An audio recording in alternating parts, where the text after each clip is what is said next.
بحسبة بسيطة، لو انت عندك 100,000 فصل، 100,000 فصل متاحين للتعليم، وانت عندك 20 مليون طالب في التعليم، قول لي هتحط 200 دول ازاي لكل؟ حاضر من فضلك، انا سمعتكم. استنوني 15 سنة عقبال ما اعمل اصلاح للتعليم واحط كل موارد الدولة، وبقولوا هي ايه؟ قليلة. الدول اللي انتم تكلمتوا عنها، في دول منها حطت التعليم اولوية اولى، بس يا ترى المصريين كانوا هيستحملوا ان هم كل الفلوس المتاحة وهي قليلة تتحط لده بس وبقية الامور تستاب؟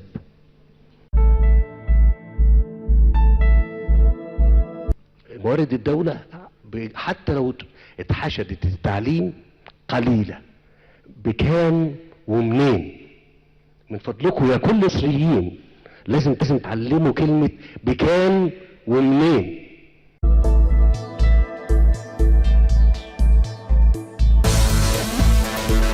الدولة التانية اللي شفتها عملت حاجة تانية، قالت لا، انا هعلم لغاية اعدادي بس ببلاش مجاني، هعلم لغاية ايه؟ اعدادي فقط مجاني. ووصلت الدولة دي بتقدمها الاقتصادي والعلم والتكنولوجي، وخلت اللي بعد كده بتكلفته على الأسرة. طيب لما ده عملوا كده، أول يعني وأنا كنت بزورهم قالوا احنا خلاص هندخل التعليم الثانوي معانا مجاني. أقدر أنا أعمل كده؟ ما دي تجربة. نقدر نعمل كده في مصر؟ أدي تجربة.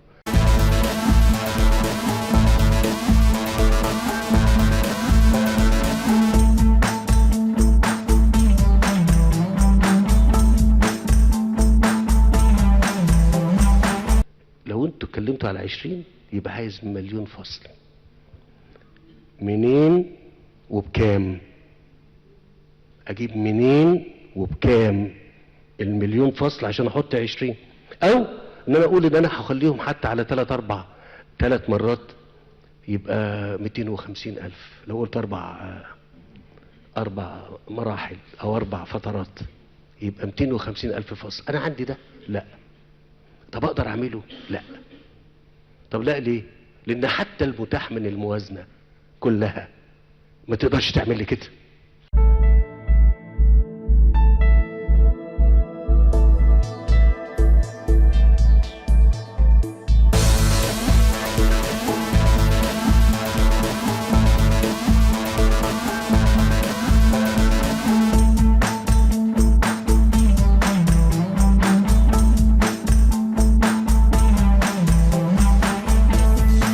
يعني 1+1=2. انا مش عايز 1+1=2، انا عايز 1+1 يبقى 3 ويبقى 5 ويبقى 7 ويبقى 9. يبقى ده مش هيبقى تقليدي خالص.